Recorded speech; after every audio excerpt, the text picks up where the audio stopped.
नमस्कार, बहुत बहुत स्वागत है आपका वन इंडिया में। मैं हूं योगेश रांटा और मेरे साथ मेरे सहयोगी केशव कर्ण इस वक्त मौजूद है। और हमारे साथ खास मेहमान हैं शाहिद अली साहब। शाहिद अली जी सुप्रीम कोर्ट ऑफ इंडिया में एडवोकेट है। और आज बात हम कर रहे हैं वक्फ बोर्ड अमेंडमेंट एक्ट 2024 जो कि लोकसभा में आज पेश किया गया है। इसके क्या कानूनी पहलू हो सकते हैं और इस बारे में क्या क्या चीजें कही जा रही हैं, उसी बारे में एक स्पष्टता जानने के लिए हमारे साथ शाहिद अली साहब जुड़े हैं। शाहिद जी, आपका बहुत बहुत स्वागत है। सर। सीधा सा आपसे ये जानना चाहेंगे, जो ये बिल लाया जा रहा है 2024, ये कहा जा रहा है कि 2095 का जो बिल था उसको रिप्लेस करेगा, उसमें अमेंडमेंट्स के तौर पर इसको लाने की कोशिश है। लेकिन विरोध की आवाजें भी उठी हैं, समर्थन में आवाजें भी उठी हैं। आप इस अमेंडमेंट को किस तरह से देख रहे हैं और इसके क्या क्या ऐसे पहलू है जो असर डालने वाले हैं तमाम चीजों? देखिए, ये जो बिल है ये एंटी मुस्लिम बिल है, जी एंटी कॉन्स्टिट्यूशन है, जी। एंटी सेकुलरिज्म है, anti basic structure of constitution of India है, anti article 14, article 15, article 25, article 26, article 30 of constitution of India है। ये बिल एंटी डाइवर्सिटी है, जिसके लिए इंडिया जानी जाती है, जो पूरे भारत को एक सूत्र में जोड़ने का काम करती है। ये बिल एंटी सोवरेंटी है। ये bill anti unity of India है। ये बिल एंटी पीपल है। और ये बिल जो लाया गया है सिर्फ इसलिए जी लाया गया है या इसलिए लाने की कोशिश की जा रही है क्योंकि अभी ये सपना दिखा रहे थे पूरे भारत को, और अपने खुद ये सपना देख रहे थे बेसिकली कि हम हिंदू राष्ट्र बनाएंगे, 400 पार हमें इस बार करवा दीजिए। तो भारत की जनता ने उसको नकार दिया, भारत की आवाम ने उसको नकार जी। दिया। भारत की आवाम ने इनको 400 तो बहुत दूर की बात है, इनको मेजोरिटी भी नहीं दी। तो ये उससे पूरी तरह से तिलमिलाए हुए हैं। अब ये बैकडोर का एक दरवाजा तलाश रहे हैं। तो अपने ये जी। उन लोगों को खुश करना चाहते हैं जिनको ये अपना वोट बैंक समझते हैं, जिनको अपना वोट बैंक लेकिन समझते हैं, चल वो ये चल समझते हैं। जी एक ये मिनट हो, एक मिनट जी सर, एक मिनट। वो ये जी समझते हैं कि वो जो लोग हैं जिनको अपना वोट बैंक समझते हैं कि मुसलमानों को जी। अजियत पहुंचाने से शायद वो लोग खुश हो जाएंगे, तो इसलिए ये अजियत पहुंचाने के काम कर रहे हैं। और इसीलिए यही सिर्फ सोच करके इस बिल को लाने की कोशिश की जा रही है। Well, Mr. Shahid, Keshav here. I have a question. As you said that this bill is anti-Muslim, anti-social, anti-establishment. Could you please take us through some of the provisions of this bill, which you think is really anti-social or anti-Muslim, or for that matter, anything? Okay, now the proposal is the what? That they want to induct 2 or 3 non-Muslims in the committee or in the board of this Waqf. Now, please tell me, if I suggest someone to include the name of Muslims in the committee or in the board of Hindus Mandir or any other trust or any other But for institution, that whether this is matter, justified, Hindu now mandirs are already under the government's board. under the So government government has board, maybe direct one thing. control over there, and Under, there now, are lots of sir, please do in not fact confuse. Sir, this please do not Tirupati confuse. TTDS Tirupati Tirthasthanam Devasthanam Trust. Sir, please do not so that is confuse. governed by a board which includes the people from all sects and communities of the society. No, absolutely So- not. Please do not confuse it.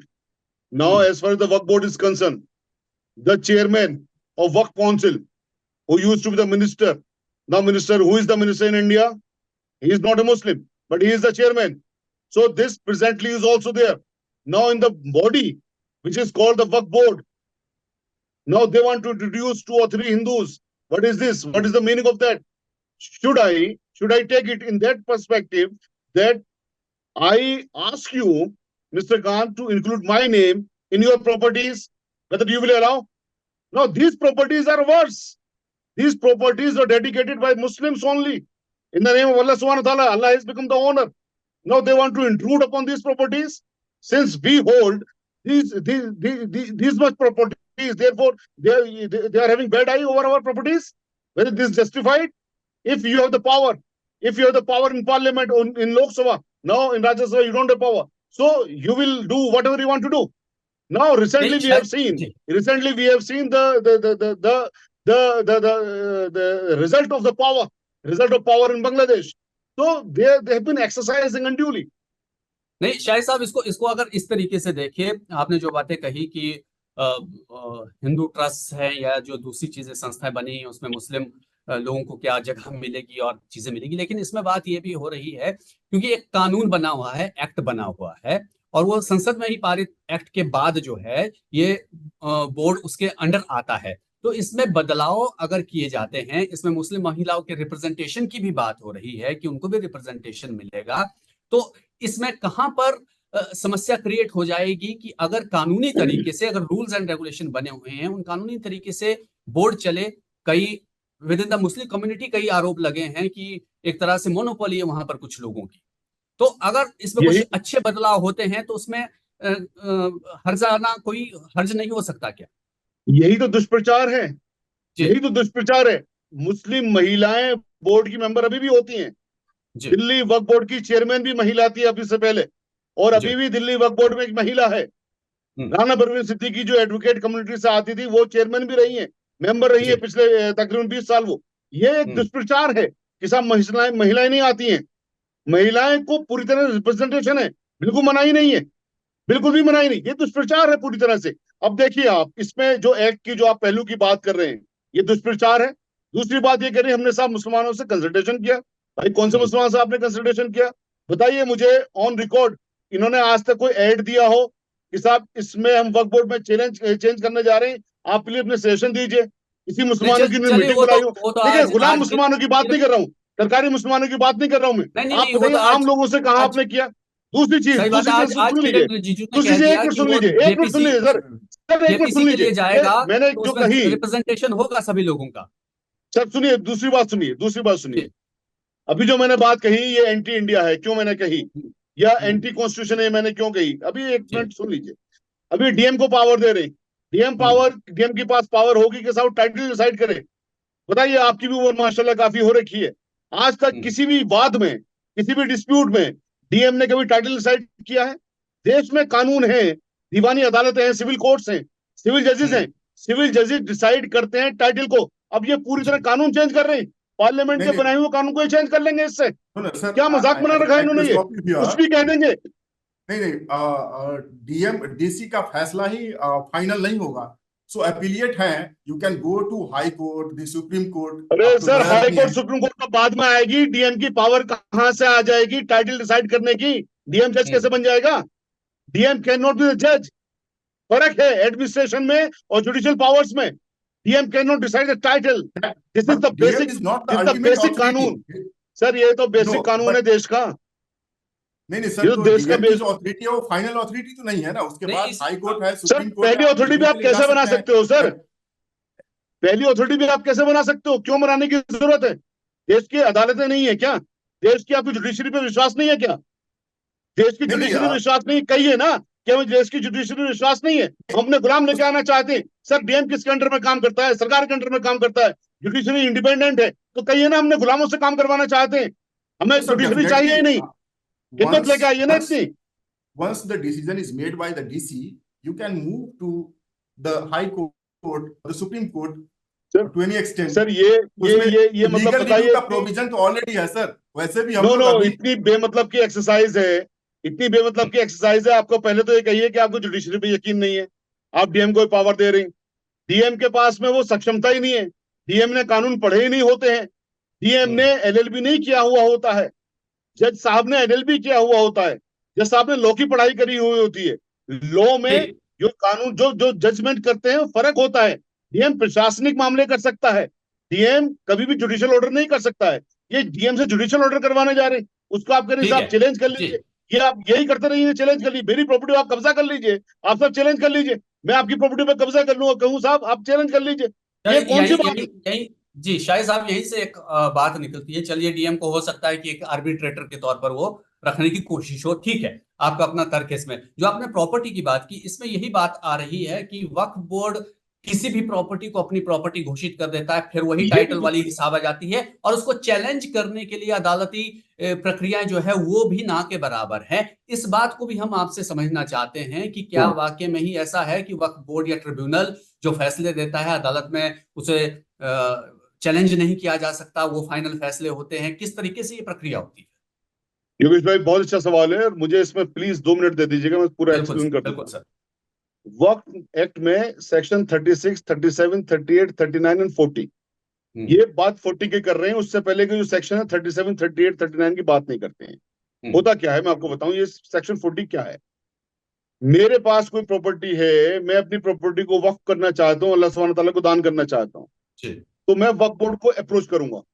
मैं एक वक्फ deed बनाऊंगा कि साहब मैं ये property को आपको देना चाहता हूँ वक्फ बोर्ड साहब। जी। वक्फ बोर्ड कहेगा भैया आप इसके मालिक भी हो, जो आप हम्म, देना चाहते हो मैं अपनी टाइटल डीड देता हूँ कि मैं साहब इसका मालिक हूँ। तब जो वक्फ बोर्ड करेगा, सेक्शन 37 में ये प्रावधान है, वो वक्फ बोर्ड भेजेगा फिर इस प्रॉपर्टी को वहां के लैंड रेवेन्यू ऑफिसर के पास या कलेक्टर के पास या डीएम या एसडीएम के पास कि भाई जी। ये मेरे पास प्रॉपर्टी औकाफ में चढ़ने के लिए आई है, क्या ये हम्म, आदमी इस प्रॉपर्टी का मालिक भी है, क्या मैं चढ़ा दूं। फिर वहां से वो अपना वो सरकार ही भेजती है, वो वहां से भेजेंगे हाँ साहब इसके नाम है ये प्रॉपर्टी आप चढ़ा सकते हो, तो वो चढ़ाएंगे। और वहां से ये ऑब्जेक्शन आ जाता है इसके नाम नहीं है, आप नहीं चढ़ा सकते हैं। तब सेक्शन 40 की बात आती है। तब फिर वक्फ हम्म, बोर्ड उसके अंदर इंक्वायरी करता है, इन्वेस्टिगेशन करता है। वो दोनों पक्षों के पास में जो ऑब्जेक्शन करने वाले उनके पास नोटिस भेजता है कि भाई ये प्रॉपर्टी यहाँ पर ऐसे ऐसे नाम होने के लिए आई है, क्या आपका इसमें ऑब्जेक्शन है।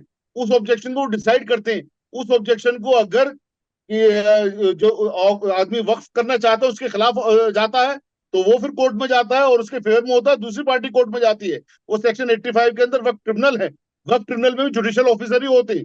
वक्फ ट्रिब्यूनल एक नाम दिया हुआ है, उसमें जुडिशियल ऑफिसर होते हैं, एक उसमें हम्म, सोशल वर्कर होता है, एक उसमें गवर्नमेंट का ही आदमी होता है। जो कि गवर्नमेंट का जो आदमी होता है वो सेक्रेटरी लेवल का होता है। यानी कि जी। गवर्नमेंट का एक आईएएस हो गया, एक जुडिशियल ऑफिसर हो गया, एक सोशल वर्कर हो गया। ये ट्रिब्यूनल होता है, वो ट्रिब्यूनल फिर उसको जांच करता है। उसके बाद में फिर हाईकोर्ट, सुप्रीम कोर्ट, सारी की सारी चीजें। फिर दुष्प्रचार किया गया कि सर सेक्शन 40 में वक्फ बोर्ड किसी प्रॉपर्टी को कहता है, भाई वहां हम्म, पर सेक्शन 37 में और 39 में वो प्रॉपर्टी डीएम के पास जाती है, एसडीएम के पास जाती है, रेवेन्यू ऑफिसर के पास जाती है, इसका टाइटल है या नहीं है। वो तमाम चीजें होने के बाद वो वहां पर उसको रजिस्टर्ड होती है। तो इस तरह का जी। दुष्प्रचार करके हमारी प्रॉपर्टियों को लेना चाहते हैं। बोले कहाँ की जस्टिफिकेशन है, कैसे जस्टिफाइड कर लेंगे ये। But there is another point. Ji. We need clarity on that point as well. तो वक्फ को जो प्रॉपर्टीज दी जाती है, क्या ये वर्बली डोनेट की जा सकती है? अभी ऐसा हो रहा है? बिकॉज देखिए इस बिल में they have a provision that only through a written deeds any property can be donated to the Waqf board. और रजिस्ट्रेशन होगा। मैंने बताया सेक्शन 37 में रजिस्ट्रेशन होता है। ये रजिस्ट्रेशन अच्छा। होता है तो इसका मतलब कि ओरल तो हो नहीं सकती। मैंने पूरा तरीका बताया, क्या तरीका है हम्म, कि मेरे पास कोई प्रॉपर्टी है, मैं वक्फ बोर्ड को देना चाहता हूँ, वहां एप्लीकेशन फॉर्म भरूंगा, उसमें बाकायदा वेरिफिकेशन करूंगा, ये सिविल सूट के अंदर ठीक है। वेरिफिकेशन होता है। हम्म, यानी शपथ पत्र भी मैं दूंगा, टाइटल डॉक्यूमेंट भी लगाऊंगा, फिर इंक्वायरी होगी, सरकार से भी इंक्वायरी होगी। तमाम हम्म, इंक्वायरी होने के बाद में म्यूटेशन में देखा जाएगा। वो तमाम चीज होने के बाद में फिर वो जाके रजिस्ट्रेशन होता है। ओरल का तो मतलब ही नहीं होता। यही सब दुष्प्रचार तो कर करके करते हैं ये। यही तो उनको मैं बता रहा हूँ, जो इनका वोट बैंक है, जिनको समझते हमारा वोट बैंक है, वो खुश ठीक हो है। जाएगा कि देखिए साहब उनकी प्रॉपर्टी ले रहे हैं। यही तो होता है, और क्या हो रहा है। ठीक है। तो आप आपसे फाइनल क्वेश्चन ये शाहिद साहब की, जो अभी तक का एक्ट है, क्योंकि 95 में भी अमेंडमेंट्स हुए थे, जो पुराना एक्ट था उसमें, अभी के एक्ट में आपके हिसाब से कुछ अमेंडमेंट्स की जरूरत है कि विद इन द कम्युनिटी जो आरोप लगते हैं, ठीक है, आप उन लोगों को कुछ और हाँ कह यस, सकते बहुत हैं अच्छा किसी सवाल है। ग्रुप, ठीक है। तो इसमें क्या जरूरत है, आपको लगता है कि कुछ चीजें बदलनी चाहिए, और जो प्रपोजल किया है उसमें कुछ अच्छी चीजें भी हैं या नहीं? जो बदलनी चाहिए उसको तो इन्होंने टच ही नहीं किया है सरकार ने। हमने अच्छा। यही कहा, सरकार ने अगर बुलाती, हमसे बात करती, एक बोलती साहब आप आइए बताइए, आम लोगों को एक इनविटेशन होता तो हम भी जाके बात रखते। हमने सरकार के पास में बहुत मर्तबा गए, हमने रिप्रेजेंटेशंस दी, हमने ऑनरेबल कोर्ट से ऑर्डर भी करवाए उस बात पर, जो जी। बात मैं बताने जा रहा हूँ, जो इसके अंदर होना चाहिए। और आपके हम्म, माध्यम से भी मैं सरकार के सम्मुख ये बात पहुंचाना चाहता हूँ। जी। हमारे देश में एक और कम्युनिटी है जिनको हम कहते हैं सिख, हम्म, यानी सरदार। उनके पास में उनकी जो गुरुद्वारों की प्रॉपर्टी है उनको संचालित करने के लिए जो एक्ट है उसका नाम है गुरुद्वारा प्रबंधक कमेटी एक्ट बिल्कुल। 1925। हम्म, और वो 25 जुलाई 1925 को जब पास हुआ था तो महात्मा गांधी जैसी शख्सियत ने ये कहा था कि आज हम जंग आजादी की पहली लड़ाई जीत गए। उस हम्म, एक्ट के अंदर क्या था, उस एक्ट के अंदर ये था कि वो गुरुद्वारा की प्रॉपर्टी को संचालित करने का अधिकार सरदारों को यानी सिखों को मिला था उस वक्त। और उसकी बॉडी को चुनने का, यानी कि इलेक्शन के जरिए डेमोक्रेटिकली चुनने का अधिकार भी सरदारों को मिला था। आपको पता होगा कि इनका अलग इलेक्शन कमीशन है जो कि आईटीओ पर है, जो कि अलग से इलेक्शन करवाता है, जिसके वोटर तमाम सरदार या तमाम सिख भाई हैं, वो अपनी बॉडी चुनते हैं। अगर ये वाकई में मोदी गवर्नमेंट मुसलमानों के लिए कुछ करना चाहती है, वक्फ बोर्ड के लिए कुछ करना चाहती है, तो ये वाला जो कंपोजिशन है, इसका इलेक्शन का अधिकार सिर्फ मुसलमानों को दे दे और मुसलमानों की उस बॉडी को, वक्फ बोर्ड को चलाने दे। देखिए, अगर ये ऐसा हो गया तो मैं यहाँ पर योगेश भाई रेस्पॉन्सिबिलिटी के साथ कह रहा हूं कि हम पूरे देश का बजट फाइनेंस कर देंगे अपनी वक्फ प्रॉपर्टीज की इनकम से। इतनी बड़ी बात आपको स्टेटमेंट दे रहा हूं। हम देश के अंदर इतने ज्यादा यूनिवर्सिटी और कॉलेजेस और एम्स खोल देंगे कि आप सोच भी नहीं सकते। ये देश पूरी दुनिया में सबसे ज्यादा ताकतवर होगा, सबसे आगे होगा। इन प्रॉपर्टीज को अगर हम अच्छी तरह से संचालित कर लें, अच्छी तरह से कर लें, लेकिन प्रॉपर्टी को कोई माफिया खाना चाहेगा आकर के अपनी ताकत के बल पे, तो ये देश के लिए घातक होगा। तो देश को आगे बढ़ाने की बात करनी है तो वो कानून आ जाए जिसके लिए मैं बात कर रहा हूँ, और देश को तोड़ने वाली बात है तो ये लेके आई नहीं। जी चलिए, शाहिद अली साहब बहुत बहुत शुक्रिया हमारे लिए समय निकालने के लिए, बातचीत करने के लिए। आपके अपने तर्क है, सरकार के अपने तर्क है, लेकिन जाहिर तौर पर अगर अब ये जेपीसी के पास जाता है तो अब तमाम दलों के जो सांसद है उनकी रिप्रेजेंटेशन इसमें होगी, और बेहतर ये होगा कि इस देश की जो डाइवर्सिटी है, कल्चरल प्लुरलिज्म है और जो अधिकार है संविधान के, वो बरकरार रहे और समानता के साथ जो है वो सारी चीजें सबके हिस्से में जाए और सबका हक सबको मिले। बहुत बहुत शुक्रिया।